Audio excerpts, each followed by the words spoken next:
back to day 44 of the read alouds. We have our 3 books I meant. Technology's impact, old school, and the nursery collection. So we're gonna read technology's impact first.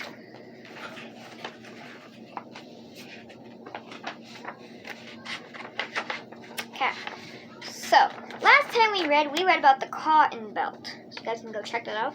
Now I'm going to read about the invention of the cotton gin. Al Whitney was an inventor. As a youth, he made and sold many objects, including nails and hat pins. After completing his studies at Yale College, Whitney went to work on a southern cotton plantation. There, Whitney would invent a machine that would transform the nation. At that time, enslaved laborers of the American descent planted, harvested, and processed almost all the cotton crops. Whitney quickly observed challenges of progressing cotton. Separating the cotton fibers from its seeds was the tedious and labor-intensive work. This task took the most time to complete, so Whitney developed a machine that separated the seeds from the fibers. He called it a cotton gin, short for engine. Whitney's cotton gin had a simple design. 2 rotating brushes mounted in a box pulled the cotton fibers or lint through the small slots. Separating the fiber from the seeds, the brushes were turned by a hand crank. Before the cotton gin, it would take an enslaved laborer a whole day to clean 1 pound of cotton lint by hand, using Whitney's cotton gin. That person would clean as much as 50 pounds of lint per day. On March 14, 1794, L. Whitney received a patent for his cotton gin design. The patent meant that he owned the rights to include property or idea for the gin. So this is L. Whitney's timeline. So you guys can go and pause the video. Okay. The next time we read, we're going to read how the cotton gin impacted the South. Wait a minute. We're going to read the cotton belt too, because I think we didn't read this last time. I missed a couple days, so across the southeastern United States in the region known as the Cotton Belt, cotton has been a crash crop for more than 200 years. Beginning in the 1700s, planters there grew and harvested cotton for sale on their large farming plantations. Cotton was picked, cleaned, and woven by hand. It took many thousands of hours to prepare the bales of cotton in order for it to be sold. When machines process cotton were invented during the first industrial revolution. Larger amounts of cotton could be produced in a harvesting season. Technology radically changed the cotton industry. So you guys can pause that. Okay. So tomorrow, the next time we read, we're going to be reading about how the cotton gin impacted the South. So that was technology's impact. So now we're going to read the nursery collection. So last time we read about 5 little peas and 1 finger, 1 thumb. Now we're going to read about a story the little dog lost. Brr, shivered Scruffy. It's cold tonight. Well, snug up closer to me, said his mom. It's not fair, Scruffy grumbled. Why do we have to sleep outside in the cold? The cats are allowed to sleep inside in nice warm baskets. We're farm dogs here, said Mom. We have to be tough and work hard to earn our keep. I'd rather be a cat, mumbled Scruffy. All they do is wash themselves, eat, and sleep. You don't have such a bad life, said Mom. Now stop feeling sorry for yourself and get some rest. We have a lot of work to do tomorrow. So this is a little family of dogs. The next day, Scruffy woke up early and trotted down the lane for a walk. He ran through the grass, chasing rabbits and sniffing at the flowers. Now, usually when he got back at the end of the lane, he stopped and turned back. But today he saw a big red van parked outside the house there. The back of the van was open, and Scruffy thought he would just climb inside and take a look. The van was full of furniture. At the back was a big armchair with soft cushions. Scruffy clambered into it. I could doze all day like a cat, he told himself. He closed his eyes, and before he knew it, he had fallen asleep. So I think it's a moving van. There's Scruffy on the big red chair. If you're wondering why I'm going like this, I'm making sure you guys can see the pictures. Scruffy awoke and sometime later with a sharp jolt. "Oh no, I fell asleep," he groaned. "I better hurry back. We have a busy day ahead." But then he saw the van doors were closed. He could hear voices outside. "Oh dear, I'll be in trouble if I get found in here," thought Scruffy, and he hid behind the chair. The back of the van opened and Scruffy peered out. Two men started unloading the furniture. When Scruffy was sure that no one was looking, he crept out of the van. But he was no longer in the countryside where he lived. He was in a big noisy town full of buildings and cars. Oh no, he's lost. Poor Scruffy had no idea where he was. The man must have carried me away, thought Scruffy, feeling frightened. All day long, Scruffy roamed around trying to find his way home, feeling cold, tired, and hungry. At last, he lied down and began to howl miserably. "What's the matter, pup?" he heard a man's kind voice say. "You look lost. Come home with me." Scruffy gave the man's hand a grateful lick, then jumped up and followed him home. When they arrived at the man's house, Scruffy sat on the doorstep, hoping that the man might bring him some food out to eat. But the man said, "Come on in. You can't stay out there." Scruffy followed the man in and found a little poodle waiting to meet him. Scruffy stared at her in amazement. What had happened to her fur? "You better take a bath before supper," said the man, looking at Scruffy's dirty white coat. The man washed him in a big tub and then brushed his tangled coat. Scruffy howled miserably. What had he done to such a punishment? So he's getting a bath. "Don't you like it?" asked the poodle shyly. "No, I don't," said Scruffy. "All this washing and cleaning is for cats." Next, the man gave him supper, small bowls of dried pellets. Scruffy sniffed at them in disgust. He was used to chunks of meat in a big, nice bone. There's the poodle.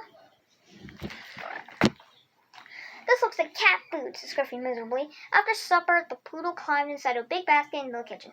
"I thought that belonged to a cat," said Scruffy. He tried sleeping in the basket, but he was hot and uncomfortable. He missed counting the stars to help him fall asleep. And most of all, he missed his mom. "I want to go home," he cried, and big tears slipped down his nose. The next day, the man put Scruffy on a leash and took him into town. He hated being dragged along without being able to sniff at things. Then, as they crossed the main street, Scruffy heard a familiar bark and saw his mom's head hanging through the window of the farmer's truck. He started to howl, dragged the man over to where the truck was parked, then leaped up at the window, barking excitedly. The farmer could hardly believe he was Scruffy. He had never seen him so clean. The man explained how he found Scruffy, and the farmer thanked the man for taking such great care of him. On the way home, Scruffy told his mom about the adventure and what had happened. "I thought you ran away because you didn't like being a farm dog," she said gently. "Oh no, Mom," said Scruffy quickly. "I love being a farm dog. I can't wait to get home to a nice big juicy bone in our little bed beneath the stars." So they're going home. And that was a beautiful doggy book. That was our nursery collection for the day. Now we're going to read our Daryl Wimpy Kid. So last time we read about how Gregory thought the future and some of the present, like the past, was going to be like for him. So today's Sunday in our world. That says that when he was growing up in the summertime, kids played outside all day until they got called home for dinner at night. They're playing outside. Well, that's pretty much the opposite of the way my summer went this year. I spent July and August at film camp, where all I did was watch movies in an air-conditioned theater for 8 hours a day. The main reason I signed up for film camp was because I thought it was for people who were serious about movies like me. But I found out it was really just a place where parents could dump their kids off for some cheap babysitting. Shh. So he's trying to watch the movie.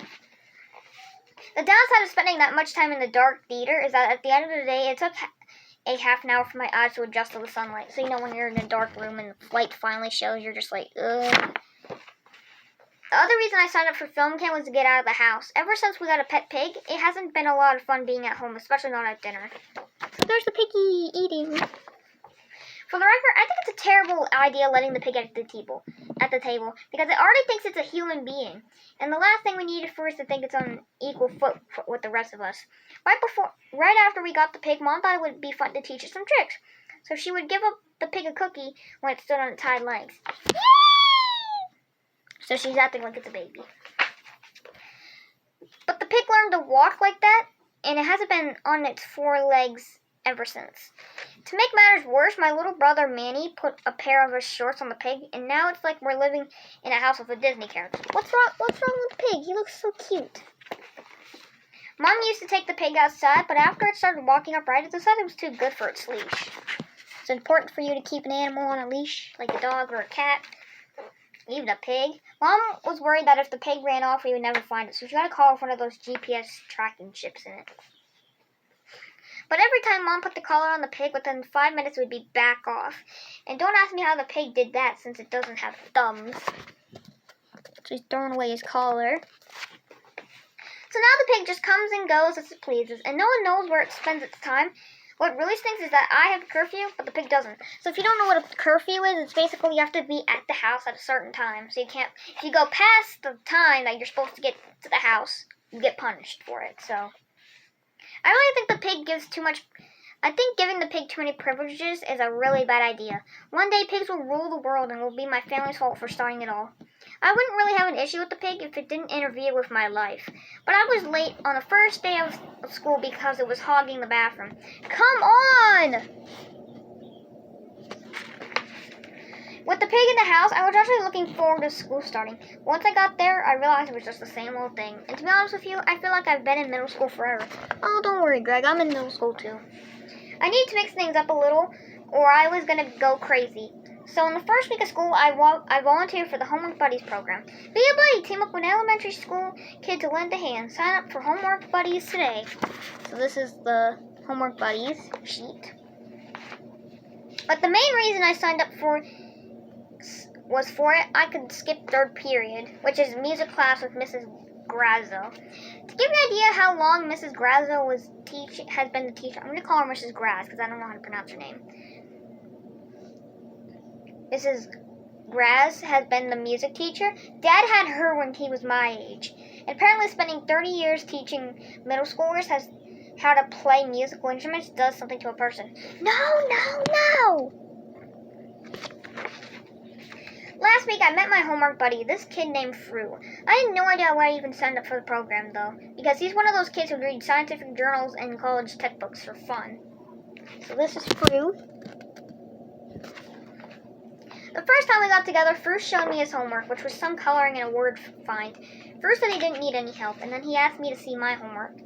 I had at least had an hour of math problems and a geography assignment that would have taken me another 2 hours. But Fru whipped through it, all of it in about 15 minutes. So he's smarter than Greg. Not good. And he was just fast. He wasn't just fast. He was good. I turned in the assignments the next day, and when I got them back from my teachers, I had perfect scores. At first, I felt a little bad by getting help from a third grader, but then I realized that homework buddies are supposed to help each other out.